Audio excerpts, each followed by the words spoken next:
Shalom, pada kesempatan ini saya ingin bagikan materi mengenai pentingkah mempelajari perjanjian lama. Ketika kita mendengar kata perjanjian lama, kita akan melihat di mana itu berbicara lebih banyak tentang kehidupan bangsa Israel saja. Nah, ketika kita mungkin membaca perjanjian lama, kita menjadi bingung ataupun bosan karena memang isinya 98% tentang kehidupan bangsa Israel. Nah, memang hanya 2% saja seperti kisah penciptaan dan juga Menara Babel tentang yaitu Ayub yang tidak berkaitan secara langsung dalam kehidupan bangsa Israel atau membahas seputar bangsa Israel. Namun, kalau kita merasa bosan ataupun bingung, pastinya itu karena kita perlu mendalami, perlu memahami perjanjian lama tersebut. Karena itu, apa isi perjanjian lama? Pentingkah hal tersebut dalam kehidupan iman Kristen kita? Itu jawabannya sangat penting. Karena di dalam perjanjian lama, kita menjadi mengerti akan sejarah manusia dari penciptaan dan kenapa manusia jatuh dalam dosa, kemudian keturunan yang dijanjikan, dan bahkan terbentuknya bangsa atau keturunan yang dijanjikan, kemudian pemulihan kepada bangsa Israel. Ini akan kita pahami dan akan kita mengerti lebih dalam ketika kita tahu apa itu isinya. Dan bahkan ketika kita tahu isinya, kita akan semakin menyadari betapa perjanjian baru itu adalah bukti dari isi dari perjanjian lama. Sehingga ketika kita mempelajari perjanjian lama, iman kita di dalam Kristus semakin bertumbuh dan semakin kita yakin bahwa Yesus adalah Tuhan dalam hidup kita, bahwa Yesus adalah janji harapan dalam kehidupan kita. Nah, karena itu, ketika kita membahas perjanjian lama, yaitu kenapa perjanjian lama penting dipahami, karena di dalam perjanjian lama ini ada dua konteks besar atau dua janji besar yang Allah berikan dalam kehidupan manusia. Yang pertama berbicara mengenai keturunan perempuan.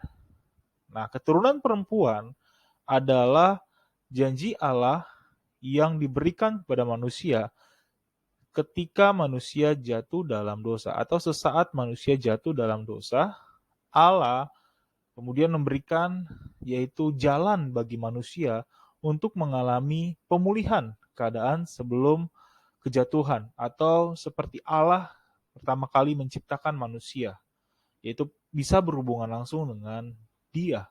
Nah, di dalam keturunan perempuan inilah janji Allah yang pertama, dan ini terdapat di dalam kisah perjanjian lama atau di dalam kitab perjanjian lama. Nah, yang kedua itu berkaitan tentang Mesias. Memang ketika kita mendengar kata Mesias, kita langsung berkata itu adalah Yesus. Tetapi dalam konteks perjanjian lama, itu adalah hal yang berbeda. Nah, yang pertama kita akan bahas tentang keturunan perempuan. Keturunan perempuan dalam perjanjian lama berkaitan tentang penciptaan, yaitu di mana kejatuhan dalam dosa, manusia jatuh dalam dosa. Dan Allah mengambil inisiatif tentang memberikan janji penebusan kepada manusia bahwa manusia dapat mengalami pemulihan sama seperti Allah ketika menciptakan manusia awal. Nah, keturunan perempuan menjadi janji pertama yang menjadi penting di dalam kita memahami perjanjian lama. Kalau kita nggak pernah menyadari adanya keturunan perempuan, kita nggak akan pernah mengerti kenapa iblis selalu membuat manusia untuk jatuh dalam dosa. Karena di dalam keturunan perempuan, kita juga akan menyadari akan istilah-istilah yang dipakai atau pertempuran yang terjadi antara Allah dengan iblis untuk menyadarkan manusia bahwa dirinya adalah ciptaan Allah, bukan ada di pihak iblis. Nah, ini penting untuk kita pahami. Kemudian, hal yang kedua adalah mengenai Mesias. Memang Mesias dalam Perjanjian Lama identik dengan bangsa Israel, berkaitan dengan pemulihan bangsa Israel setelah pembuangan di Babel. Nah, janji Mesias memang tercatat dalam kitab Yesaya, bahkan ketika bangsa Israel juga setelah pemulangan dari Babel, Mesias adalah janji yang Allah berikan secara khusus kepada bangsa Israel. Nah, Mesias ini yang diharapkan oleh bangsa Israel berbicara tentang pemulihan keadaan. Karena kalau kita mempelajari Perjanjian Lama, kita akan mengetahui bahwa Mesias berbicara tentang di mana bangsa Israel saat itu telah hancur, telah dirusak negaranya oleh kerajaan Babel.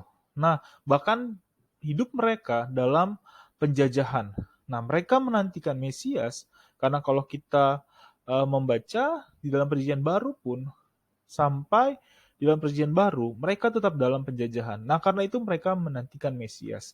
Nah, kalau kita memahami dan kita menemukan yaitu di dalam Perjanjian Lama tentang Mesias, kita akan mengerti lebih dalam betapa Mesias itu penting bagi kehidupan bangsa Israel.